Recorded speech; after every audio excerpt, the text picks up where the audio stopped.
భద్రాద్రి కొత్తగూడెం జిల్లా బుర్గంపాడు మండలం సారపాక భద్రాచలం మధ్యలో నిర్మించినటువంటి రెండో బ్రిడ్జి రాకపోకలను జిల్లా కలెక్టర్ ప్రియాంక ఆలా సోమవారం సాయంత్రం ప్రారంభించారు.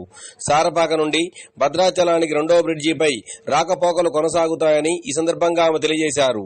భద్రాచలం నుండి సారపాకకు పాత బ్రిడ్జిపై నుండి కూడా రాకపోకలు కొనసాగుతాయన్నారు.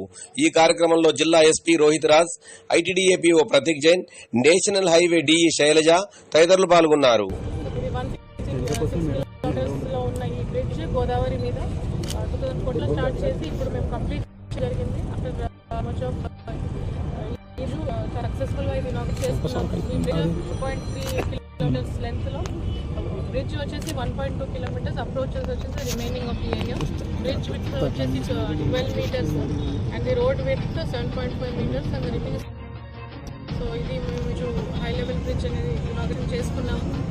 ఏదైతే మనకి ఈరోజు ఇప్పుడు 17th 18th రోజు ఉండే శ్రీరామనవమి ఉత్సవాల కోసం వచ్చే మోర్ ట్రాఫిక్, మోర్ వెహికల్స్ కోసం ఇది చాలా ఫాస్ట్గా ఇది 2-3 మంత్స్లో మేము కంప్లీట్ చేసుకొని సరిగ్గా శ్రీరామనవమి మొత్తం ఇది ఈరోజు ఇనాగ్రేట్ చేసుకొని వచ్చే డివోటీసీకి కానీ వచ్చే మిగతా జిల్లాల నుంచి మిగతా నుంచి వచ్చే ప్రజలకి ఏమీ అసౌకర్యం కలగకుండా ఈ బ్రిడ్జ్ని ఈరోజు జనాల కోసం ఇనాగ్రేట్ చేయడం జరిగింది. Thank you.